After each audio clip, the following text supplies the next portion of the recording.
You're listening to Policy Currents, a weekly podcast from RAND. I'm Deanna Lee. And I'm Evan Banks. Every Friday, we bring you new insights from RAND's latest research and commentary. It's June 7th.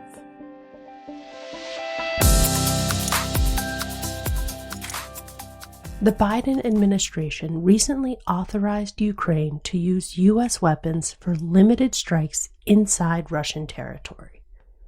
Some in Ukraine argue that this will derail Moscow's offensive in the Kharkiv region or even turn the tide of the war. Russian officials, on the other hand, call the move a major escalation and have threatened to retaliate directly against the United States or its allies. Both of these claims will likely prove hollow, says RAND's Samuel Cherep and Jeremy Shapiro of the European Council on Foreign Relations. While strikes inside Russia using U.S. weapons might slow military operations around Kharkiv, they will not be a game changer, they say. And past evidence suggests Russia is not going to dramatically escalate just because the United States provides a new weapon system or eases constraints on an existing one. But the U.S. authorization is consequential for a different reason, according to Cherep and Shapiro. Quote, Washington has yet again made a major policy change reactively, in response to Russia's military moves, and not as a part of a broader strategy. Adaptation and adjustment do not constitute strategy, and reactive escalation absent a strategy is not sound policy. The current U.S. approach continues a spiral dynamic that raises the risks of a broader war without establishing a path to ending the current conflict. This spiral of unrelenting Russian aggression and ever-increasing Western military support might go on for years to come. That is, until Ukraine and the West are ready to negotiate with Russia.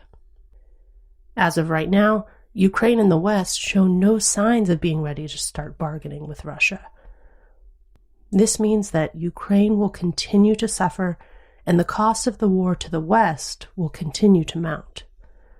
Or, perhaps even worse, one side or the other might finally stumble over an actual red line, which could lead to exactly the major escalation that the U.S. has been trying to avoid.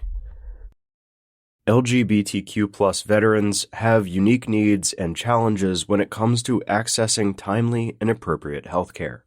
In fact, a RAND study published this week finds that when compared with their cisgender and heterosexual peers, both female and male sexual minority veterans, as well as transgender veterans, have poorer health-related outcomes. Here are some of the other findings from our study. Those who identify as bisexual or another non-heterosexual identity were significantly more likely to report having been unable to afford medical care in the past year than heterosexual veterans of the same sex. Male and female sexual minority veterans had higher odds of reporting a lifetime history of major depressive disorder when compared with their heterosexual peers. Lesbian or gay female veterans, gay male veterans, bisexual male veterans, and transgender veterans were more likely to have a lifetime diabetes diagnosis than their heterosexual or cisgender veteran peers were.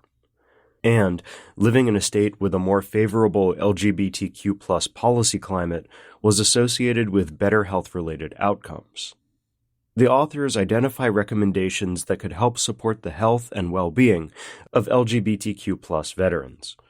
For instance, it's important to ensure that these veterans receive the full benefits for which they are eligible. Actions are also needed to raise awareness for LGBTQ+ veterans regarding the Department of Defense's process to upgrade less than honorable discharges that were issued under Don't Ask, Don't Tell. And finally, continued expansion of LGBTQ+ affirming services within the Veterans Health Administration could also help. China's aggression against the Philippines in the South China Sea has been relentless. Beijing's tactics have included ramming, shadowing, blocking, encircling, firing water cannons, and using military-grade lasers against civilian ships and military vessels.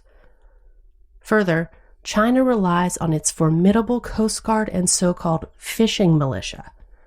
That's fishermen who are trained and equipped by the military to patrol, loiter in, and occupy disputed areas of the region.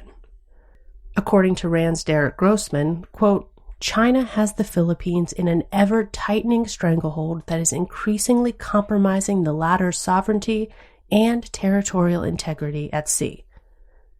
The result? The odds of armed conflict in the South China Sea are high and rising. What, if anything, can the Philippines and the United States do about it? Grossman recently laid out the options. One is to revise the current U.S.-Philippines treaty. Rather than vaguely highlighting an armed attack as the prompt for U.S. military intervention, Manila and Washington could broadly note that gray zone activities, like the ones Beijing has been employing lately, could or would count as armed attacks. Another option is for the U.S. military to play a more direct role in the region.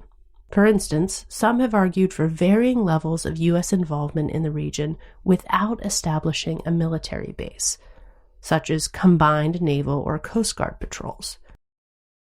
Washington could also stay the course.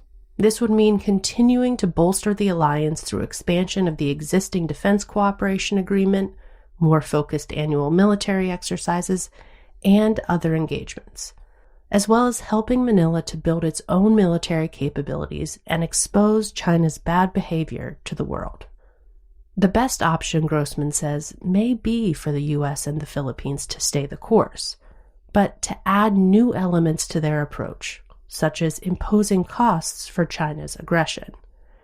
This could give the Philippines the breathing room that it needs to modernize and professionalize its military with U.S. assistance, helping to reestablish deterrence and lessen the risk of war in the years to come.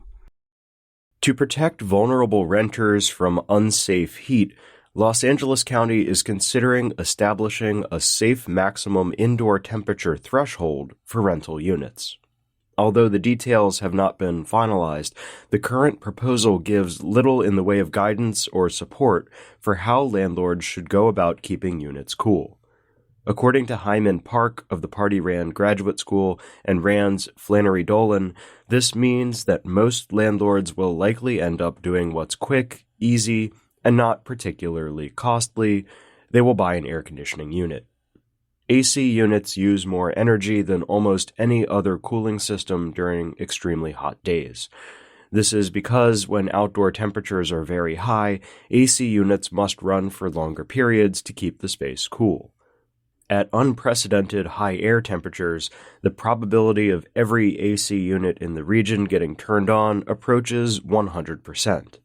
This in turn causes a surge in energy demand, one that can exceed the capacity of LA County's current infrastructure. And to make matters worse, the heat emitted from running AC units actually intensifies urban heat island effects. This in turn increases cooling demand. It's a vicious cycle, a heat-driven, energy-sucking feedback loop. Instead of picking a single temperature limit as a one-size-fits-all approach, policymakers should prioritize protecting high-risk locations and populations. A safe temperature would look very different across different groups of people. Older people, infants, and those with certain chronic health conditions are at particular risk. The same is true for different types of buildings, which handle hot days quite differently. What's more, as climate change intensifies, more frequent, severe, and prolonged heat waves are to be expected. Considering all of these factors, passive cooling strategies such as cool roofs, shades, and better insulated windows may be a better option. All of these solutions can be very effective in cooling indoor spaces without also increasing energy demand. And implementing these resilient and sustainable cooling strategies would lessen the overall strain on the power grid when power is needed most, like during periods of extreme heat. That's it for this week's episode. If you'd like to learn more about what we discussed today, check out the show notes at rand.org/podcast. We'll see you next week. RAND is a nonprofit institution that helps improve policy and decision-making through research and analysis.